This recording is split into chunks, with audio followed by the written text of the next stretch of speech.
Professor, why do you think it's important to understand the current state of Europe by analysing European history in relation to the histories of other cultures and economies? Well, I think for a while now, Europe has realised that it can't take Europe and the United States indeed, realised that they can't take their dominance or their lead in economic life for granted. In a way, I think we already saw this problem with the rise of Japan in the 1980s, 70s and 80s. But now the kind of challenge of the Asian economies, and of course centrally the huge challenge of the enormous Chinese economy and the amazing progress which it's made in the last 10 years, has shown us that we really live in a world in which Western dominance is probably not going to continue. And I don't think we in some sense should, in one sense, be too worried about that, providing we do the things that we do well.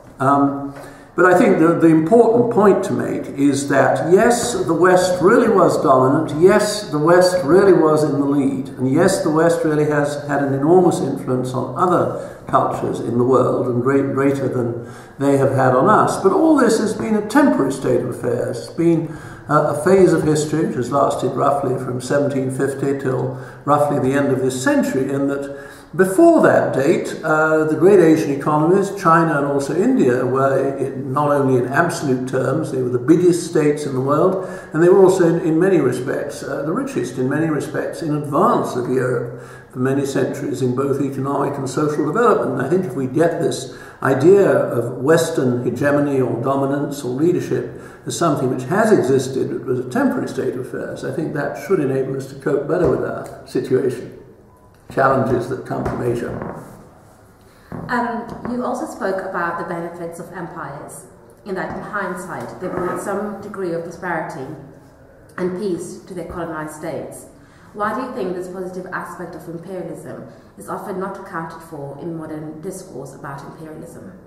It's a very good question. Of course, I feel some sort of guilt myself. I mean, coming from what I would describe as an imperial or imperialist family, I think it's fair to say that the imperialists themselves felt, or imperial countries, there's been a lot of guilt and some of it reasonable in countries like Britain and France over the less good aspects of empire, economic profits we made out of empire and so on. Secondly, and more important, obviously, the new nations, the intellectuals of new nations have tended to stress the oppression which they underwent as a part of empire.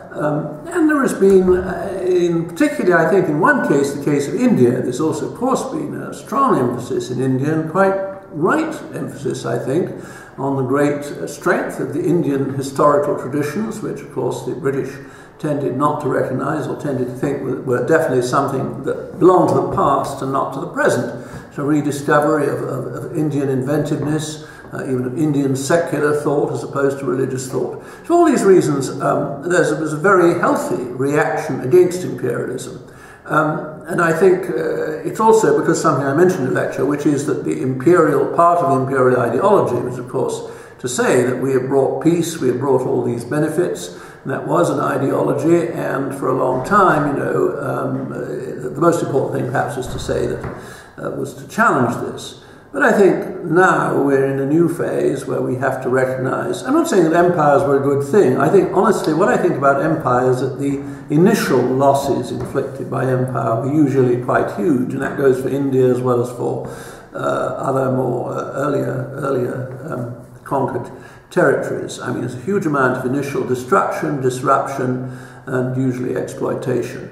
Then I think, I would almost say that if you've been conquered, if you're part of an imperial territory, then maybe it's better if you remain so for quite a long time. In fact, it's interesting that, I mean, the countries which were under British rule, for example, for longest, like India and even the British West Indies, tend to be those which were done best at running some kind of democratic system when they became independent.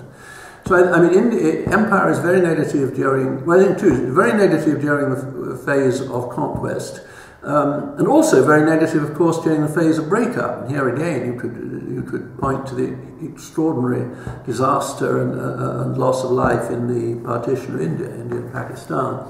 In between, empire does, however, bring some definite benefits, both economic and security benefits and sometimes cultural benefits, like, for instance, in the case of the British Empire, spread of habits of, parliamentary government, free speech, and so on. Western economic historians have often stressed on the importance of liberty in industrialization. Chinese development today provides a somewhat different model of development, in that the Chinese have not necessarily prescribed to our Western notion of liberty. What do you think this will mean for the future of economic development? It's a very difficult question. It's hard to predict.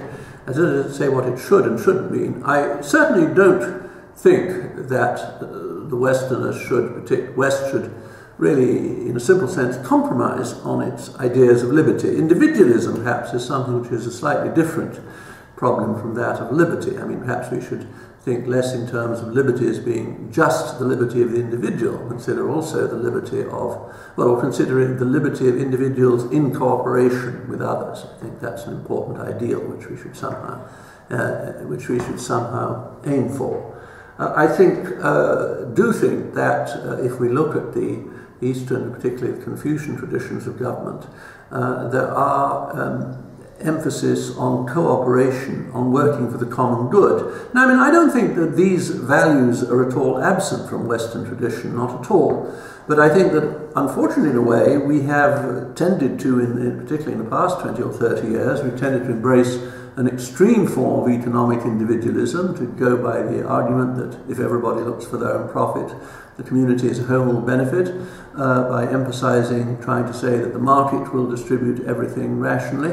And I think that we could certainly learn from the East, both in the present and the past, that in placing greater emphasis on cooperation, the importance of maintaining a framework of at least some common values. Above all, I would say the East has maintained, certainly gained something the West has had in the past, has maintained the ideal of attaching great importance and giving great resources to education better than the West has. I think in these respects, therefore, we do have a lot to learn from the East, and maybe even that particular Confucian tradition can be seen as very valuable. I'd like to stress, on the other hand, that, I mean, of course, if you say that China historically has not had an ideal of liberty like the West, but certainly from the late 19th century onwards, great many Chinese intellectuals, notably women, who were of course very much suppressed or oppressed under the old regime system, have embraced the Western ideal of liberty, and we should welcome that. We should give them,